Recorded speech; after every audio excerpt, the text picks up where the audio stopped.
नमस्कार, जय जिनेंद्र। क्रेडिट की दुनिया एक खेल की तरह है और इन अध्यायों में एलिसा ग्लट्स हमें सिखाती हैं कि कैसे इस गेम को समझकर हम अपनी पुरानी गलतियों को सुधार सकते हैं। भाग 2 आप जानेंगे क्रेडिट रिपोर्ट को पढ़ने और समझने का सही तरीका, उसमें छुपी गलतियों को कैसे पहचानें और सही कराएं, डिस्प्यूट प्रोसेस को स्मार्ट तरीके से कैसे हैंडल करें और कैसे अपने क्रेडिट प्रोफाइल को मजबूत बनाएं बिना डर या उलझन के। तो चलिए बिना देर किए शुरू करते हैं। द क्रेडिट गेम की आई भाग 2 अध्याय 6 क्रेडिट कार्मा बनाम हकीकत, स्कोर का सच्चा चेहरा। इस अध्याय में एलिसा ग्लट्स हमें एक बहुत बड़ी गलतफहमी से बाहर निकालती है और वो है फ्री क्रेडिट स्कोर वेबसाइट्स जैसे क्रेडिट कर्मा, एक्सपीरियन आदि पर दिखने वाले स्कोर को ही असली मान लेना। लोग अक्सर सोचते हैं कि इन साइट्स पर जो स्कोर दिखाई देता है वही बैंक और लेंडर्स देखते हैं, लेकिन यह सच नहीं है। एलिसा इस भ्रम को तोड़ते हुए विस्तार से समझाती हैं कि स्कोर और स्कोरिंग मॉडल्स में फ़र्क होता है और यही फ़र्क आपके लोन पास या रिजेक्ट होने की असली वजह बन सकता है। मुख्य बातें इस अध्याय से: 1.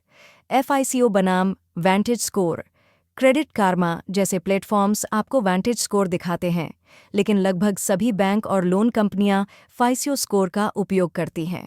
दोनों स्कोरिंग मॉडल्स अलग अलग होते हैं और कई बार दोनों स्कोर में 50 से 100 पॉइंट्स तक का अंतर हो सकता है।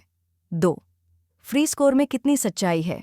फ्री स्कोर्स आपको एक आइडिया देते हैं, लेकिन ये पक्की जानकारी नहीं होते। इन साइट्स पर दिखाया गया स्कोर सिर्फ एक अनुमान है, जिससे आपको पूरी सच्चाई नहीं मिलती। 3. असली स्कोर कहाँ से मिले? एलिसा सलाह देती हैं कि आप साल में कम से कम एक बार annualcreditreport.com से अपनी तीनों credit bureau, Experian, Equifax, TransUnion की रिपोर्ट डाउनलोड करें। साथ ही FICO की ऑफिशियल साइट या कुछ क्रेडिट कार्ड कंपनियों के माध्यम से अपना ओरिजिनल FICO स्कोर देखा जा सकता है। 4 स्कोर से ज़्यादा ज़रूरी है रिपोर्ट, सिर्फ स्कोर पर ध्यान देना गलत है। असली फोकस होना चाहिए रिपोर्ट में क्या लिखा है, क्या पेमेंट्स समय पर हुए हैं, कितनी क्रेडिट लिमिट यूज़ हो रही है, कोई कलेक्शन या डिफ़ॉल्ट तो नहीं है, कितनी बार क्रेडिट के लिए अप्लाई किया है। बुद्धि point: Don't fall in love with the number. Focus on the details behind the number. Score से प्यार मत करो, उस नंबर के पीछे छुपी कहानी पर ध्यान दो। अध्याय 7 क्रेडिट स्कोर क्यों गिरता है?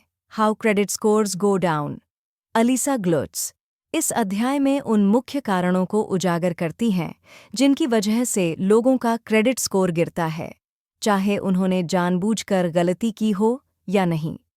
वो बताती हैं कि कैसे छोटी छोटी गलतियां समय पर न सुधारी जाएं तो आपकी पूरी क्रेडिट प्रोफाइल को नुकसान पहुंचा सकती हैं। मुख्य कारण जो स्कोर गिराते हैं: 1. Late payments. 35% क्रेडिट स्कोर का हिस्सा होता है आपके पेमेंट हिस्ट्री का।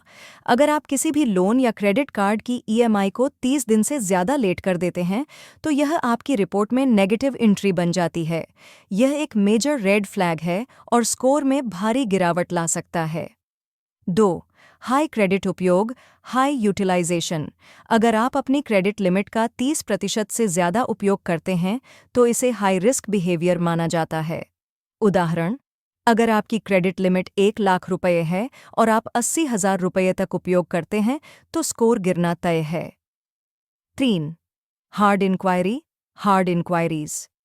हर बार जब आप लोन, क्रेडिट कार्ड या किसी भी फाइनेंस प्रोडक्ट के लिए अप्लाई करते हैं, एक हार्ड इंक्वायरी होती है। बार बार अप्लाई करने से यह संकेत मिलता है कि आप पैसों के लिए परेशान हैं, जिससे स्कोर गिरता है। 4. कलेक्शन में खाता जाना, अकाउंट इन कलेक्शंस। अगर कोई ड्यू अमाउंट लंबे समय तक पेंडिंग रहता है तो लेंडर उसे कलेक्शन एजेंसी को भेज देता है। यह आपकी रिपोर्ट में बहुत ही सीरियस नेगेटिव मार्क होता है। 5. पुराने अच्छे अकाउंट्स को बंद करना। कुछ लोग पुराने क्रेडिट कार्ड बंद कर देते हैं यह सोचकर कि यह बेहतर होगा, लेकिन इससे आपकी क्रेडिट हिस्ट्री छोटी हो जाती है और स्कोर गिर सकता है। अध्याय 8 क्रेडिट कार्ड्स का समझदारी से उपयोग कैसे करें, how to use credit cards wisely. इस अध्याय में अलीसा ग्लुट्स बताती हैं कि क्रेडिट कार्ड्स सिर्फ खर्च करने का जरिया नहीं है, ये आपकी क्रेडिट प्रोफाइल सुधारने और स्कोर बढ़ाने का एक बहुत बड़ा टूल बन सकते हैं अगर आप इनका सही उपयोग करना जानते हैं। वो हर उस व्यक्ति को गाइड करती हैं जो क्रेडिट कार्ड को डर या गलत फहमी की वजह से गलत तरीके से इस्तेमाल करता है या बिल्कुल इस्तेमाल नहीं करता। क्रेडिट कार्ड्स का सही इस्तेमाल। अलीसा के टिप्स। 1. क्रेडिट यूटिलाइजेशन कम रखें। Utilization ratio. आपकी क्रेडिट लिमिट का 30% से कम इस्तेमाल करना सबसे बेहतर है। उदाहरण, अगर आपकी लिमिट 1,00,000 रुपये है तो 30,000 रुपये से ज़्यादा खर्च न करें। इससे लेंडर्स को लगता है कि आप जिम्मेदारी से क्रेडिट का इस्तेमाल कर रहे हैं। 2.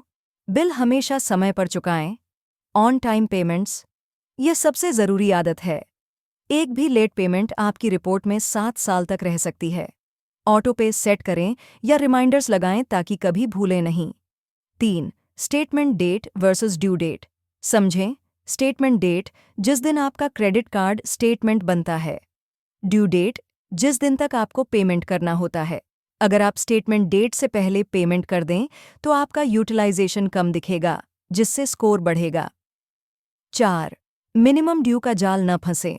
सिर्फ मिनिमम पेमेंट करने से ब्याज बढ़ता जाता है। हमेशा पूरा आउटस्टैंडिंग अमाउंट चुकाने की कोशिश करें ताकि ब्याज न लगे और स्कोर भी अच्छा रहे। 5. एक से ज़्यादा क्रेडिट कार्ड्स का समझदारी से इस्तेमाल। मल्टीपल कार्ड्स होने से आपकी टोटल क्रेडिट लिमिट बढ़ती है, जिससे यूटिलाइजेशन कम रहता है। लेकिन हर कार्ड का टाइम टू टाइम इस्तेमाल करें ताकि वो एक्टिव बना रहे। गलतियां जो लोग करते हैं, कार्ड का पूरा लिमिट इस्तेमाल करना, बार बार ईएमआई में ट्रांसफ़र करना, रिवॉर्ड पॉइंट्स के लालच में बेवजह खर्च करना, पुराने कार्ड बंद करना, क्रेडिट हिस्ट्री छोटी हो जाती है। बुढ़ी पॉइंट।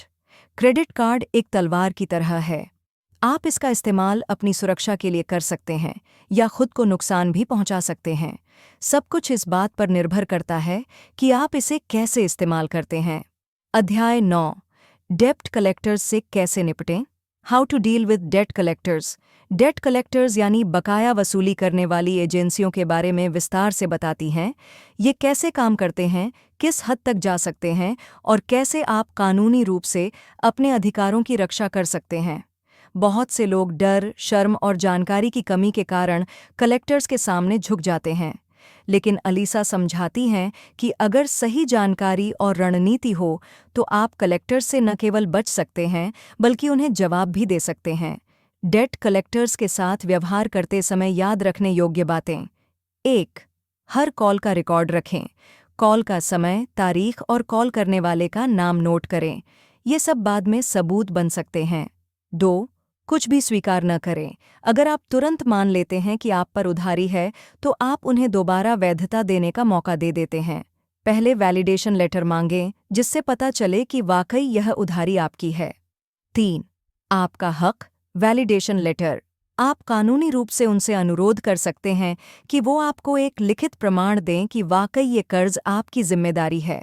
उन्हें यह पत्र 30 दिनों के भीतर भेजना जरूरी है। 4. फ़ोन पर बहस न करें। फ़ोन पर गुस्से या डर में आकर कुछ भी कह देना आपको नुकसान पहुंचा सकता है। हमेशा लिखित संवाद, रिटन कम्युनिकेशन की मांग करें। 5.